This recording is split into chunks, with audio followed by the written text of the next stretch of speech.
creating joints with the animation menu set is fairly easy. It's going to start off by drawing these joints out, and we need to be into the animation menu set to create joints. So the first thing that I'm going to do is create an object for those joints to be drawn into. And Maya has us draw our joints, and I'm going to show my grid here, on some type of surface. Not necessarily a surface, but something planar like a grid. So we're going to be able to draw our joints out here on a grid, on our front view, our top view, or our side view. Now, we can also use our joints to snap them to geometry. First off, going up to create, down to polygon primitives, I can create something like let's do something like a pyramid. I'm going to hit F to frame that, and it's just a basic object at the moment. So I'm going to go here to the settings, scroll down a little bit, go to the inputs, and I'm going to change the shape of this object. First off, I'll come over here and I'll hit 5 on my keyboard. That'll put me into smooth shade mode. Smooth shade mode can be activated by clicking this part, this little icon, or go into shading down to smooth shade all. So if I come down to inputs, I'm going to click on Poly Pyramid 1, scroll down a little bit. I'm going to go to the height.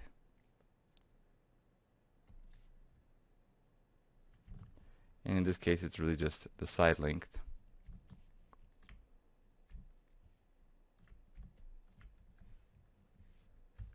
Going to move it up a bit.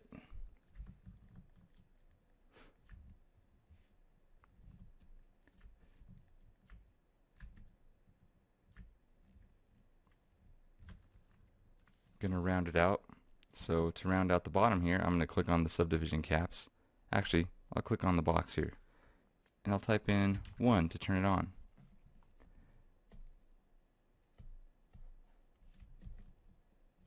And we have one set right here, you can see. Let me add a little bit more. Let's do something like 10. Perfect. Now, I can take this and scale it out, but I better add some more subdivisions. Now, the thing about this is, and let me duplicate it as is.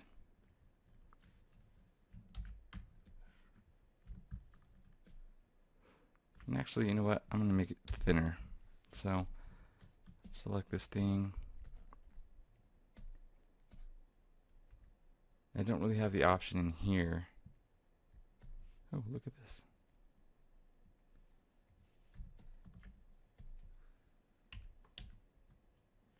Let's see in it 4.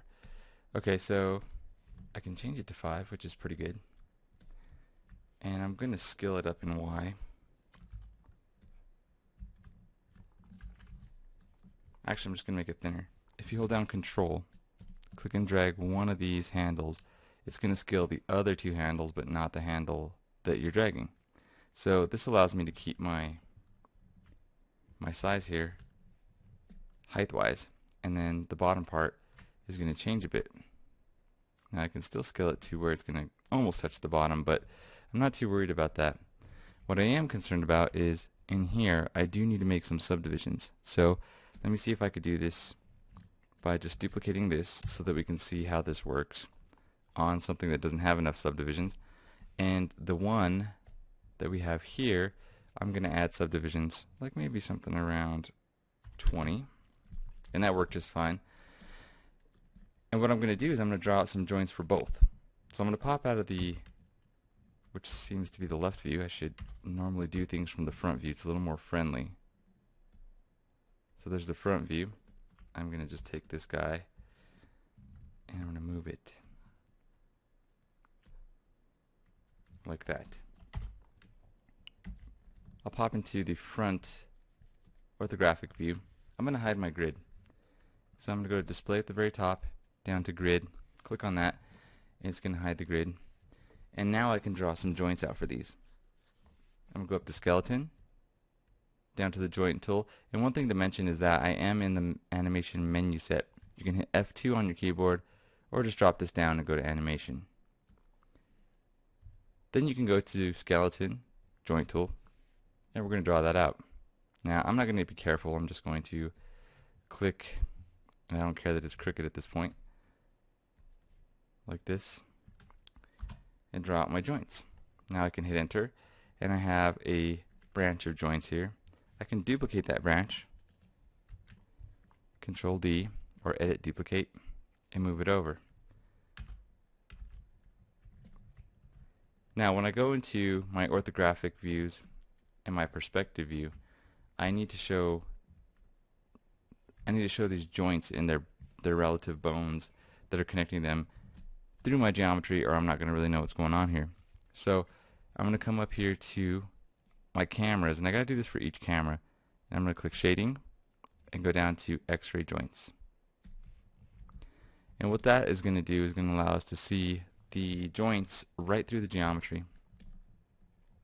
So we can do that to the other side. I'm going to select the geometry, shift select the joints, and I'm selecting the joints that are here at the bottom. Going to go up to skin, down to bind skin, and I'm also going to do a smooth bind on this one. The only thing to remember is that we do have to have both the geometry and the joints selected. So if I take any of these joints and I rotate them,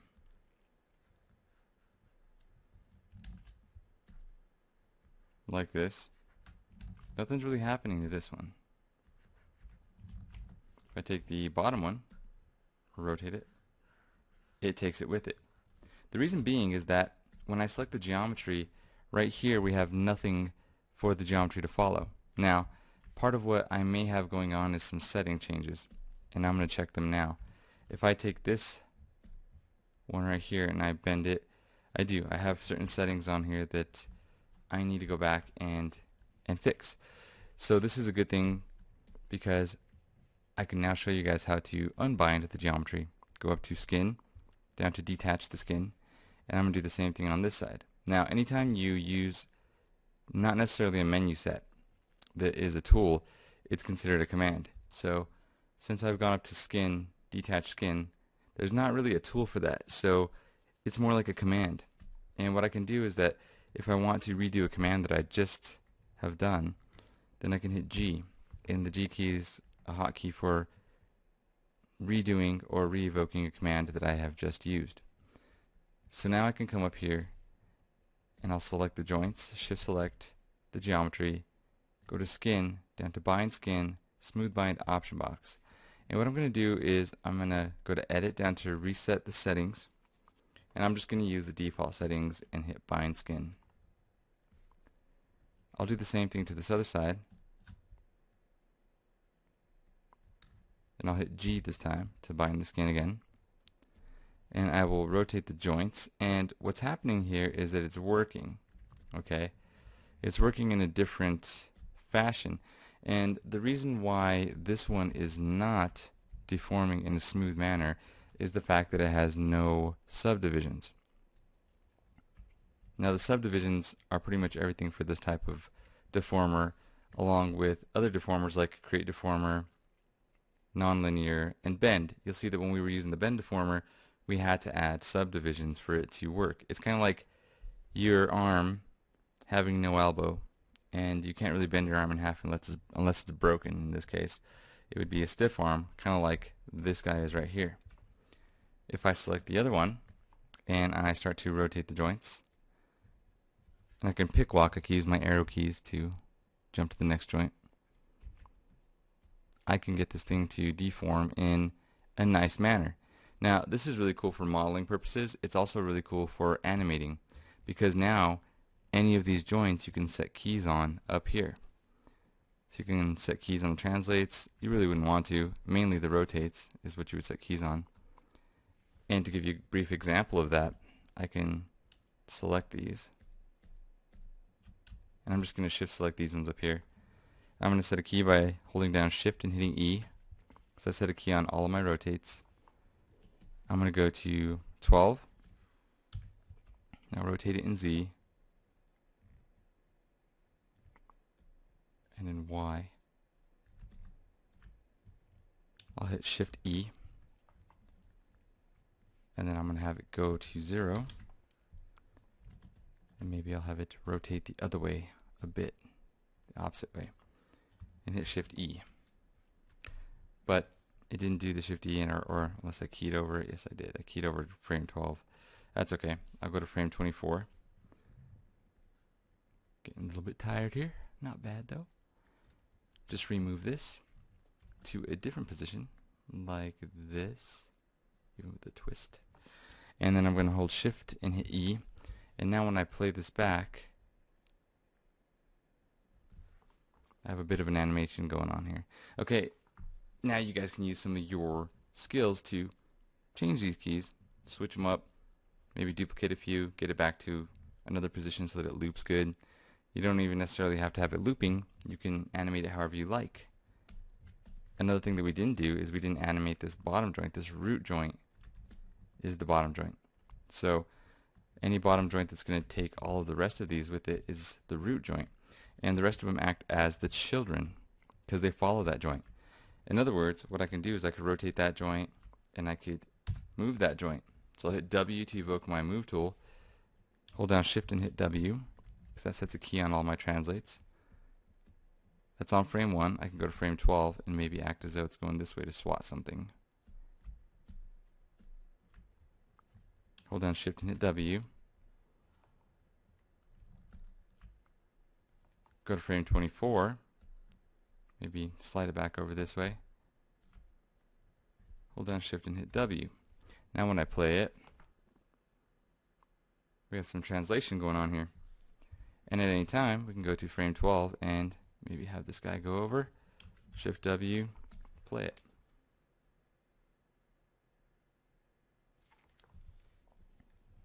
And make it a little bit drastic.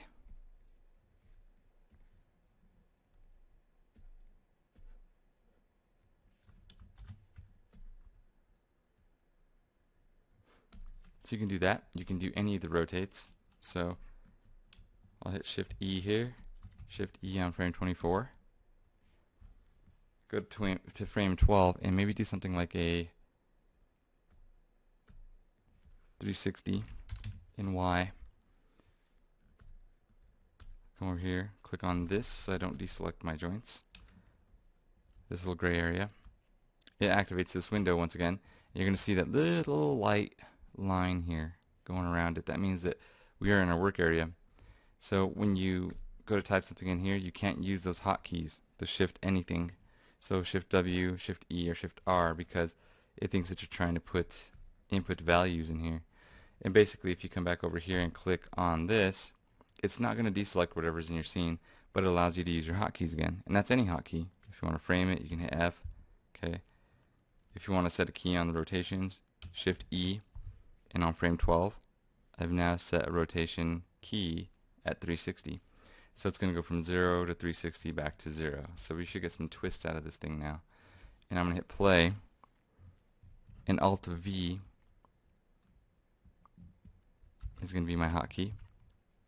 And I got some pretty crazy animation going on here. So it's like, it looks like a SWAT almost. I'm going to have to kind of scrub through to kind of see what's going on. And this whole thing's just flipping around and flipping back. So this is just an indication that you can do some pretty cool stuff with the joints. And these are for both modeling purposes. So you could take this geometry, when you're modeling, select it, go to Edit, down to Duplicate, or Control D. And now if you actually not able to move this geometry, one thing that I failed to mention is that this thing in its current state is going to stay that way, and the one that's attached to it is now bound as well. So I'm going to go ahead and undo that. Undo the duplicate.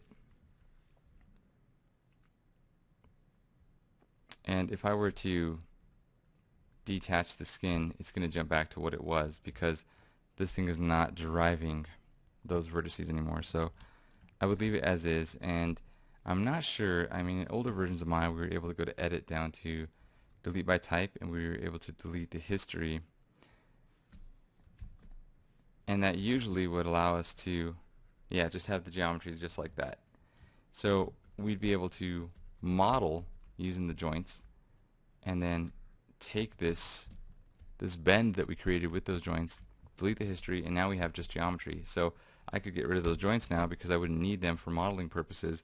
I've already achieved what I needed. Okay. Oh, and for this other one, let's say that you've already created something in a certain shape and you can't really use any of the inputs because you deleted the history or something.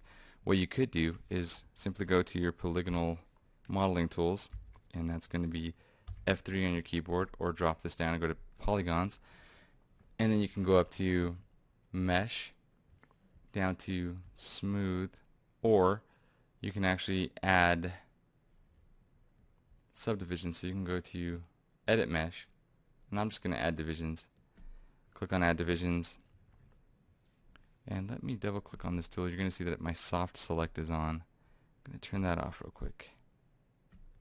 Okay, so let's see if this happened for us. Subdivide the faces. I have subdivision U and subdivision V. I tried doing 8 just now. It probably didn't like it because these are triangles. So, I mean, I could go to triangles and see. No, it just doesn't really like this. I mean, exponential looks like it's okay. And quads. Yeah, it's kind of a messy deal. So this probably isn't the best one to use for this example, I'm assuming. I mean, I could try doing divisions here. And this is in quads, it just looks really, really weird. So we can try the U and the V separately.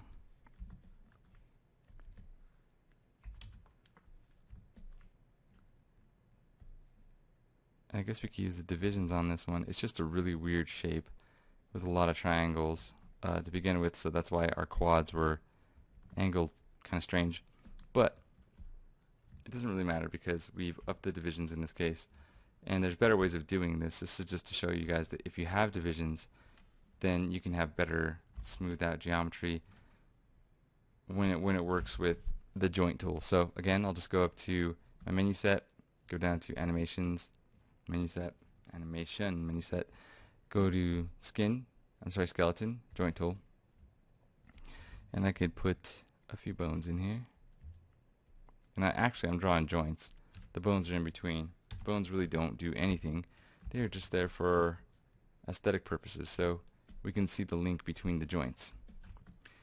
I shall shift select this object, and I'm going to go up here to skin, and I'm going to bind the skin via smooth bind. Okay, so we're able to rotate this, and this is why good geometry is desired, because look at this thing. I mean, I could take it and smooth it out. I could hit 3 on my keyboard, right? It looks a little bit organic. It almost looks like some type of bone with that semi-nasty geometry we had, which is actually kind of a cool effect. So, you know, maybe it's a desired look for you. Kind of creepy. Almost a little more organic though. I do like it. So this is just a lesson for how we can work with this, and you're able to animate that. And this looks a little more fluid, like an octopus arm or kind of like a horn or something. So there's many uses for this, and you could make a few of these things and have it work like a hand. You could make a hand and have it work like a hand. But for the most part, that's just a way of working with this, and you can set keys on the joints and all that good stuff. So get creative with these tools and find new uses for them constantly. Okay, I'm just going to select this one and hit 3, see what it would look like smoothed out, and not too bad. We could achieve this look on this one using a little bit better, more clean geometry. But for the most part, if we just needed something fast that was going to be in the background and didn't have too much going on, it looks like this thing would work just fine for us.